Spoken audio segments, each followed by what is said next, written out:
So I thought I'd show you our duck and rice system. Well, duck and aquatic plant system, I suppose, really. But we grew out some rice this year, and that did quite well in buckets. So, yeah, we'll try that first. But, yeah, there's the duck pond.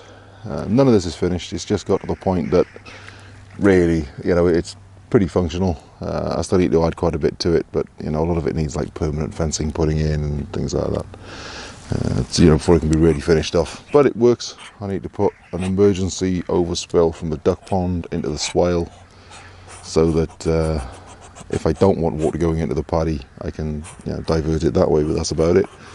Hey, Dave. Right. So let's have a look. So this, hang on, let's come down here.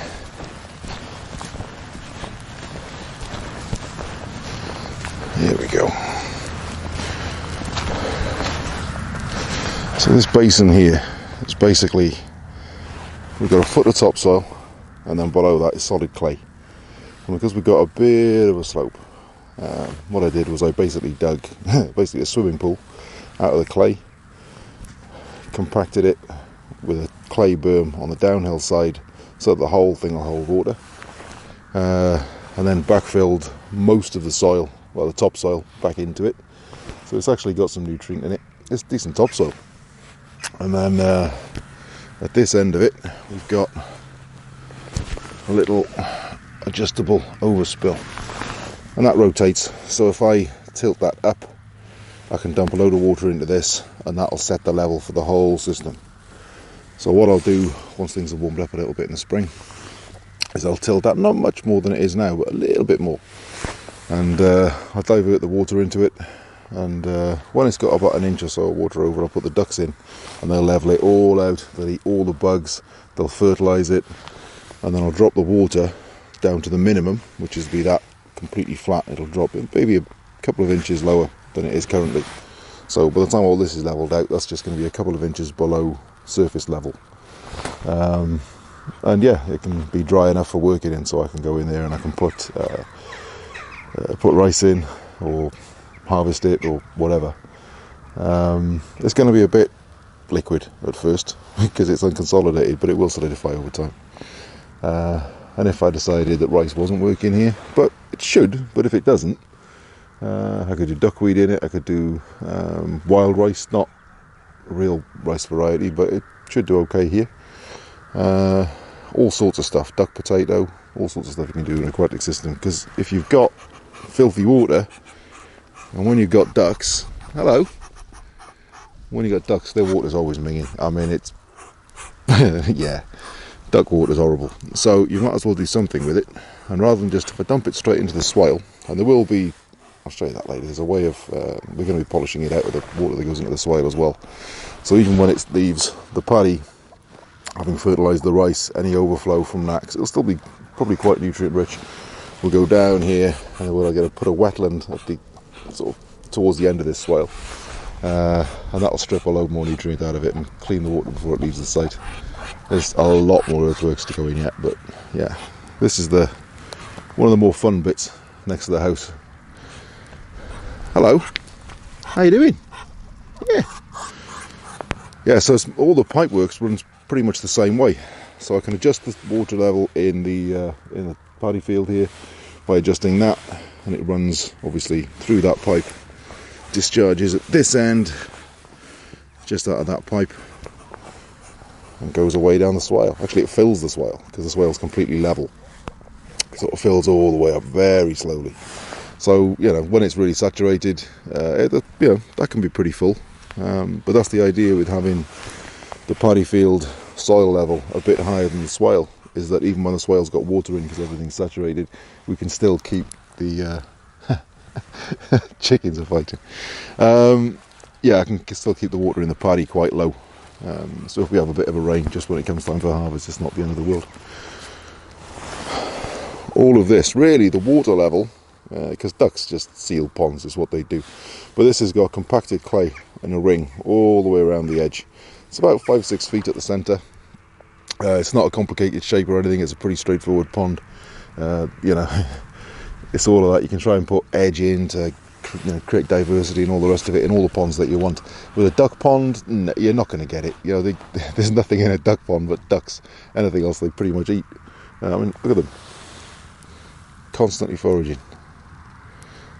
So yeah, they'll be good with the rice. Yeah, so you're not going to get much else in, so there's no point trying, a really fancy pond. It's pretty round and simple. Makes it easy to build. And yeah, it's compacted clay around the inside. And with the ducks doing their thing as well, yeah, they just puddle it all in. It's going to have more, more of a berm around the edge. This side, there'll be an overflow here. Another pipe coming through, and that'll be fixed, that won't be adjustable. So if the water gets too high, it'll overflow through that and into the swale and away, rather than going through the paddy where I don't necessarily need it. And it also means that that pipe, which sets the level for this pond, if I set that fully upright at that point, it means none of the water is going to run through that pipe and into the paddy through here. All of it, the overflow, will go straight into the swale. So I can keep the paddy dry or wet, and I can pretty much set the water level in here. So that's pretty cool. I emptied it about a week ago, and we haven't had much rain since, so it's still quite empty. But I was just playing with it to see if it would hold water and stay empty and that, and it pretty much seems to work. At the moment, it's mostly overland flow, and I tested it a couple of times with a hose pipe, but mostly it's just overland flow going into this, and water just dropping directly at the ground. Sorry, directly at the sky, straight into the pond itself. But there will be, eventually, there'll be a proper duck house here-ish, and yeah, be a better hut for them, bigger hut, and they'll have a bit of outdoor space that's completely secure. So I'm not going out at 9 o'clock at night when it's pitch black in winter to put them away. I can just lock them inside that, and they'll be safe enough till morning. Yeah, so that'll work. So all the water from that, we're going into this pond eventually, because there's no gutters on that barn, which at the moment that water is being picked up by the swale as it flows overland, or mostly anyway. Currently, as I say, it's going that way. That will eventually go through gutters, pipes and all the rest of it, and will come into this pond. So this pond will have a certain amount of flow through. So we're going to have a few more ducks yet. Their enclosure will be bigger, and the pond will be, yeah, a little bit bigger eventually maybe, but because it's got water flow through, it doesn't really matter. Look at that, sticking right down the pipe. What do you like? So yeah, that's the system. If you're going to have skanky water, and you will with ducks, you might as well get something out of it. So let's go and show you how the pipe mount works. There we go. So they're inside electric fence, but there we go. Eventually we'll have, hey Dave, we'll have permanent fencing round. Hi! Hi! See, that's the thing, chickens aren't so fun to be around. Chicken will eat your face off if it gets the chance. Ducks are much more fun. Hello! Look at this. Eat slugs, turn them into eggs, and grow rice. Hi! That one I hand hatched because she got stuck. Hi!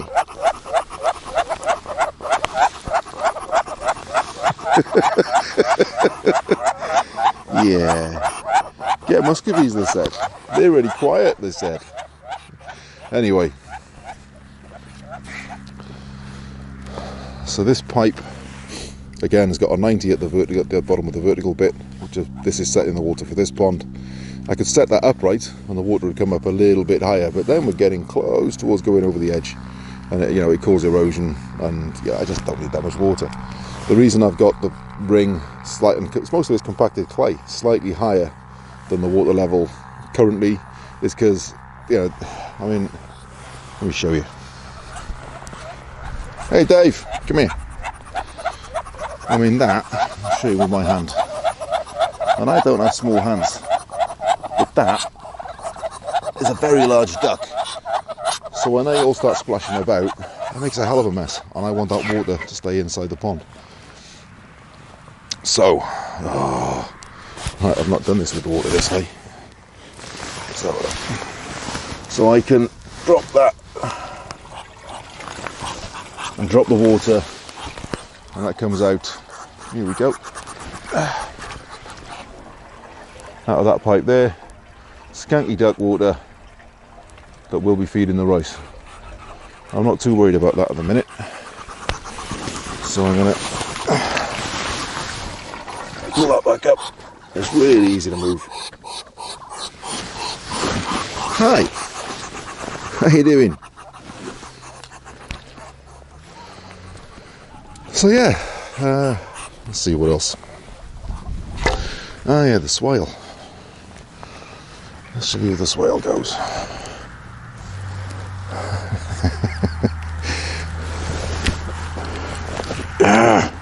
There we go. So yeah, it's not nice coming out in the middle of winter to let your animals out and all the rest of it when it's chucking it down, sideways sleet. But I don't know, you don't mind so much for the ducks, because they don't care about the weather and they're always happy to see you. Hi! Seriously, there's poultry that wags its tail when it's happy. It's ridiculous. So, yeah, the overflow from the paddy and eventually the overflow from the duck pond will dump into this swale. Currently it's the lowest swale that we've got. Oh yeah, I'll show you this quick. On the berm around it, we've got currant bushes. I've got some willow just around the back there. They're not going to stay there, that's just for propagation, because they seem to like going on there. I mean, that there is about 3 feet of topsoil, that berm across the back there. On the back here, it's compacted clay underneath about 1 foot of topsoil, but around the back there where it's above grade, so it'll never see water, it's all topsoil. So we'll bring on trees there for transplanting later, but at the moment, other than the willow that's across there, we got white currant, got a few dwarf fruit trees. What are these? Black currant. Can't remember which variety, but they're disease resistant or virus resistant. And yeah, and then we got some dwarf fruit trees. Now normally you wouldn't put a tree on a compacted earth berm that's holding back water, because if the wind takes it too much and the wind, takes the tree down and all the roots go, you can blow out your berm and all the rest of it, and it causes a hell of a mess. It doesn't really matter here, it's a paddy field, not a pond. So there's no pressure behind it at all. Very little, and it's going to seep a little bit anyway, and that's fine. So them trees should do quite well with their toes in skanky duck water. But yeah, that'll be interesting. All the berms will eventually be covered in currants and that, but I'm not buying them because they're so expensive. You can take cuttings so easily. I'll just duplicate what I've already got. So I'm going up and down, but the swale doesn't. And as we come along here, at this end of it, now there's a bit of water in the bottom here, and there isn't at that end. The reason for that is because the bottom of the swale does go up and down a little bit. It's the original level of where the original turf line was. So pretty much at the point that the swale goes from ditch to berm, right at that level there, pretty much the edge here, that level, that's the point that's level across the whole swale. So there are little dips in the bottom, which doesn't really matter, but also this swale at this end is picking up the roof water off the bar, which I've got plans for, but not for a long while, and that's a lot of hard water catchment. And underneath a couple of inches of soil on the front here, there's a fairly compacted layer, so all that water is being shunted this way as well, so it's quite spongy underfoot, even though it hasn't rained for a while. But so this really, hang on, let me show you. So from this point, I'm going to lay a pipe into the swale, backfill with a bit of stone, put a little bit of soil in and take that berm out, so I've got a vehicle crossing point, so that the track that comes in straight from behind the shed there, comes straight through here, is actually compacted gravel under most of that, so it's a really easy way to put a track in. And I'm going to bring that straight through here because it's the simplest way, and then have a crossing point here to get to the bottom. I don't need it yet, so I haven't built it. It was, this was the simplest way to just build a swale. and worry about the detail later. So what I bought a digger through, it's made a hell of a mess. But anyway, the back cut here, so the berm finishes here, so between there and that mound there, which is a huge area, is completely level, where it was before the digger did that, but just in front of that it's still level, it's not going to cause erosion. That's the level sill spillway, so when the swale gets full it'll spill over that, or it would, except I've got one more earthwork here. So that again is a 90-degree pipe monk that sets the level in the swale currently, and if it gets the level of that pipe across the whole level of the swale, of course, because it's level, that'll go through that and into that earthwork currently, which is the crater garden. But if I turn that through 90 degrees, that would be above the level of this spillway, so that would activate instead. So eventually the dirty manure soup that comes out of the duct system will come down the swale, and I could put a couple of baffles in if I wanted, just to retain a little bit of water, so the trees behind it do better, those planted on the berm. And all these berms will be bigger before I'm done, but this is the very first stage of it. I can put soil behind it and put another row of trees behind that quite easily, because the swales here, they're not so much about water infiltration as just getting some of your trees above the water table, giving them a bit more topsoil. And also it's in really dry conditions, I can put as much water as I want into the tree systems. You can't do that with drainage ditches, but at the same time, by the time I've finished it all in winter, the whole swale system will also act as a drainage grid, so that once the topsoil across the whole system is full of water, I can just stop it at that point, and all the surplus water goes away and down through the systems. And yeah, there's a lot. So yeah, that is where that swale goes.